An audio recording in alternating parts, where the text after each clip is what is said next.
Welcome. आप सभी का ओपी सर स्टडी पॉइंट में स्वागत है। आज हम एक इम्पॉर्टेंट टॉपिक लेकर आए हैं जो स्कूल एजुकेशन के अलावा जितने भी कम्पिटिटिव एग्ज़ाम होते हैं उनके अंदर कॉमन है। ये टॉपिक होगा ही होगा और सबसे ज़्यादा कन्फ्यूजन है इसी टॉपिक को लेकर रहता है, क्योंकि किताबों के अंदर, गाइड्स के अंदर, पासबुक्स के अंदर ये टॉपिक दे जरूर रखा होता है, परंतु इसमें ऐसे रूल डायरेक्टली लिखे हुए होते हैं जिनकी वजह से बच्चे उसको पढ़ तो लेते हैं लेकिन फाइनली वो समझ नहीं पाते हैं। तो आज की इस वीडियो को हम शुरू करते हैं। तो आज का अपना टॉपिक है, जैसा कि आप यहाँ पर देख सकते हैं, डिटरमिनर्स का टॉपिक है, निर्धारक हिंदी में जिन्हें कहते हैं। तो डिटरमिनर के अंतर्गत जो सबसे ज़्यादा कंफ्यूजिंग है वो है सम और एनी। सम और एनी, इसके बारे में आज हम पढ़ेंगे। सम का प्रयोग कहाँ होगा और एनी का प्रयोग कहाँ होगा। सबसे पहले जानते हैं इनका मतलब क्या होता है। सम का मतलब कुछ है, सम का मतलब क्या होता है, कुछ, और एनी का मतलब भी कुछ होता है, ठीक है। और कहीं कहीं इसका अर्थ कोई से भी लिया जाता है। तो मीनिंग के मामले में दोनों सेम है, मीनिंग के मामले में दोनों सेम है, दोनों का अर्थ सेम होता है। अब देखिए, सबसे पहले जानते हैं कि इनका प्रयोग कहाँ होता है, किस प्रकार की नाउन के आगे इनका प्रयोग होता है। तो आपने कई इसके बारे में किताबों में पढ़ा होगा या वीडियोस के अंदर देखा होगा। सभी जगह कहीं पर कहते हैं कि ये काउंटेबल्स के साथ ही होते हैं या अनकाउंटेबल्स के साथ ही होते हैं। एक्चुअल में ऐसा कुछ नहीं है। सम और एनी दोनों का प्रयोग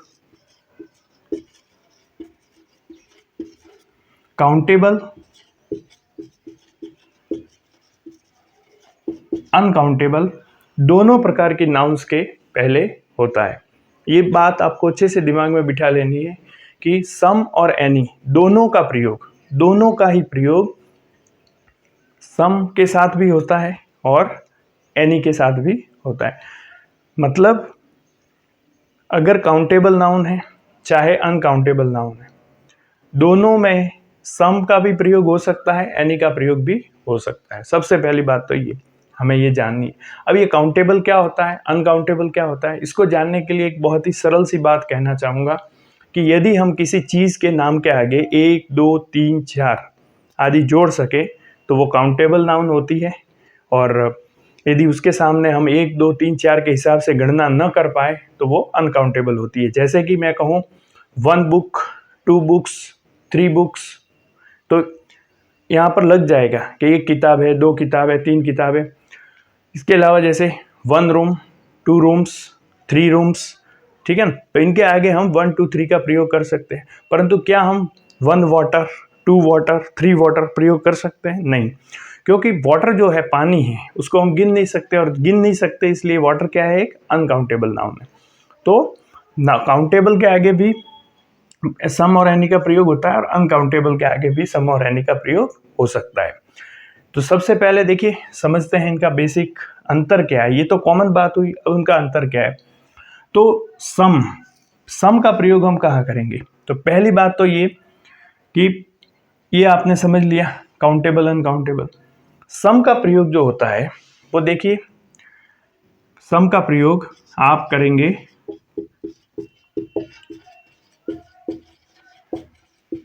पॉजिटिव सेंटेंस से पहले। कहाँ प्रयोग करेंगे आप? पॉजिटिव सेंटेंस, जो अफर्मेटिव सेंटेंस होते हैं, जिन्हें हम सकारात्मक वाक्य कहते हैं, वहां पर सम का प्रयोग होगा, ठीक है। और एनी का प्रयोग है वो कहाँ होगा? वो होगा नेगेटिव सेंटेंस में। कहाँ होगा? नेगेटिव सेंटेंस में, यानी नकारात्मक वाक्य के अंदर होगा इसका प्रयोग। इसके अलावा सम का प्रयोग कहाँ होता है? सम का प्रयोग इसके अलावा होता है नेगेटिव इंट्रोगेटिव। कहाँ होते हैं? जो नेगेटिव इंट्रोगेटिव टाइप के वाक्य होते हैं, नेगेटिव इंट्रोगेटिव टाइप के वाक्य होते हैं, उनके अंदर सम का प्रयोग होता है। और जो इंट्रोगेटिव टाइप के सेंटेंस होते हैं, इंट्रोगेटिव टाइप के सेंटेंस होते हैं, वहाँ पर एनी का प्रयोग होता है। तो ये बात अच्छे से दिमाग में बिठा लीजिएगा कि पॉजिटिव सेंटेंस है और नेगेटिव इंट्रोगेटिव सेंटेंस है, वहाँ पर हम सम का यूज़ करेंगे, और जो नेगेटिव सेंटेंस है और इंट्रोगेटिव सेंटेंस है वहाँ हम एनी का प्रयोग करेंगे। इस बात को हमें अच्छे से समझना होगा, ठीक है। जैसे यहाँ पर एक एग्जाम्पल देता हूँ।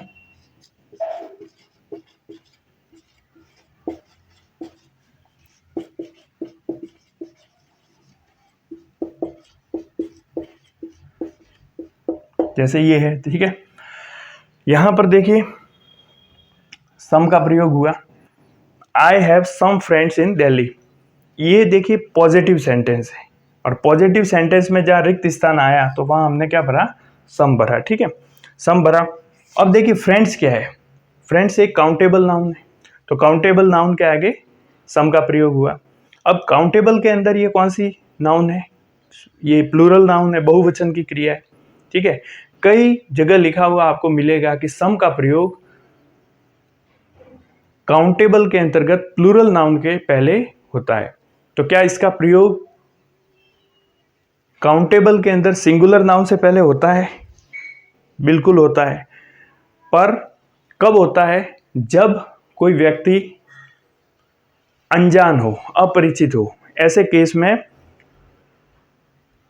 काउंटेबल सिंगुलर के आगे भी सम का प्रयोग होता है, ठीक है। जैसे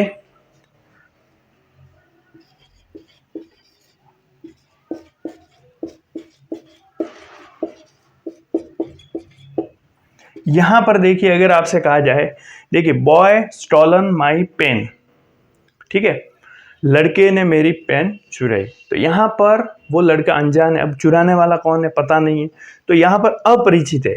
तो यहां पर देखिए ये बॉय है, बॉय जो कि सिंगुलर काउंटेबल नाउन है, ठीक है, तो इसके पहले सम का प्रयोग होगा। तो सम का प्रयोग इस प्रकार से काउंटेबल के अंतर्गत सिंगुलर हो, सॉरी ज्यादातर प्लूरल के साथ होता है, परंतु यदि अपरिचित हो या अनजान हो व्यक्ति, वहां पर सिंगुलर के आगे भी होता है, ठीक है। इसके अलावा देखिए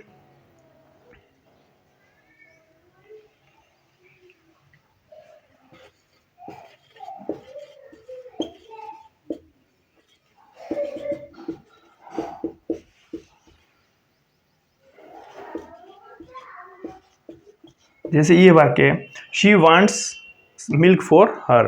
अब ये देखिए पॉजिटिव सेंटेंस है, अब पॉजिटिव सेंटेंस है तो हम सम और एनी में से किसका प्रयोग करेंगे, सम का। और यहाँ जो मिल्क है, मिल्क क्या है, एक अनकाउंटेबल नाउन है। तो इस प्रकार हमने देखा कि सम का प्रयोग काउंटेबल प्लूरल के पहले भी होता है, काउंटेबल सिंगुलर के पहले भी होता है, और अनकाउंटेबल नाउन के पहले भी होता है। तो इस बारे में आपको बिल्कुल कोई कंफ्यूजन नहीं पालना है कि काउंटेबल के पहले होता है, अनकाउंटेबल के पहले। तो आपने देखा कि दोनों के साथ होता है। इसके अलावा ये पॉजिटिव सेंटेंस है, ये तीनों प्रकार के जो उदाहरण दिए आपके, ये पॉजिटिव टाइप के सेंटेंसेस है। अब आगे बढ़ते हैं।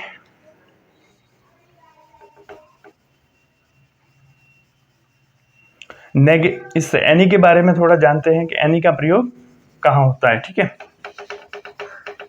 एनी का प्रयोग कहाँ होता है, आइए समझते हैं।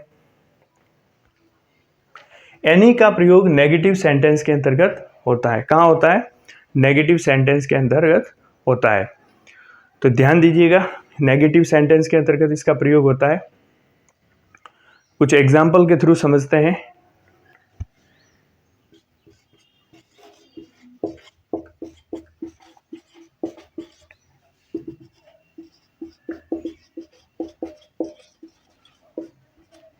ठीक है, तो यहां पर देखिए, आई डोंट हैव, फिर खाली जगह है, साइंस बुक।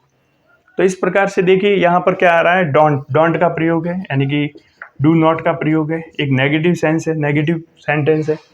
तो नेगेटिव के लिए हम यहाँ पर हम किसका प्रयोग करेंगे, एनी का प्रयोग करेंगे, ठीक है। तो I don't have any science book, तो इस प्रकार से नेगेटिव के आगे हम किसका प्रयोग करेंगे, एनी का प्रयोग करेंगे, ठीक है। इसके अलावा देखिए, यदि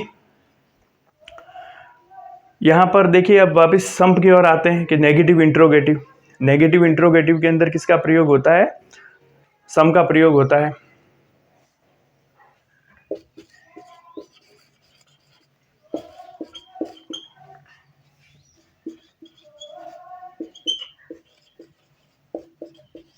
अब यहाँ पर ये वाक्य देखिए आप, किस टाइप का वाक्य है ये? तो यहाँ पर ये नेगेटिव इंट्रोगेटिव टाइप का वाक्य है, नेगेटिव इंट्रोगेटिव टाइप का वाक्य है। तो नेगेटिव इंट्रोगेटिव के अंदर क्या होगा, देखिए जैसा कि हमने यहाँ पर देखा है कि नेगेटिव इंट्रोगेटिव के अंदर हम किसका प्रयोग करेंगे, सम का प्रयोग करेंगे। तो यहाँ नेगेटिव इंट्रोगेटिव है तो हम सम का प्रयोग करेंगे, ठीक है। तो इस प्रकार से पॉजिटिव सेंटेंस और नेगेटिव इंट्रोगेटिव के साथ सम का प्रयोग होता है और नेगेटिव के अंतर्गत एनी का प्रयोग होता है।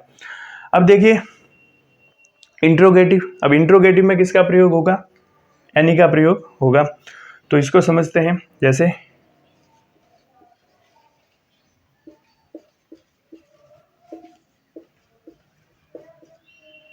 यहां पर देखिए ये वाक्य, डू यू नीड, रिक्त स्थान, फिर हेल्प, क्या आपको किसी सहायता की आवश्यकता है। तो यहां पर किसका प्रयोग होगा, इंट्रोगेटिव सेंटेंस है तो एनी का प्रयोग होगा। तो इस प्रकार से ये बात अच्छे से दिमाग में बिठा लीजिए कि पॉजिटिव सेंटेंस और नेगेटिव इंट्रोगेटिव सेंटेंस के अंदर सम का प्रयोग होता है और नेगेटिव और इंट्रोगेटिव सेंटेंस में एनी का प्रयोग होता है। इस बात को अच्छे से आपको दिमाग में बिठा लेना है, ठीक है। तो आपके कोई डाउट्स इसमें नहीं रहेंगे, ठीक है। इसके अलावा कौन से और रूल इसमें लगते हैं और एनी का प्रयोग कहाँ होता है, सम का प्रयोग कहाँ होता है, दूसरी और चीज़ क्या है, इसके बारे में हम नेक्स्ट वीडियो में जानेंगे। तो इस वीडियो को पूरा देखना है और अगले वीडियो जल्दी अपलोड किया जाएगा, आप उसको इत्मीनान के साथ देखिएगा। धन्यवाद, जय हिंद।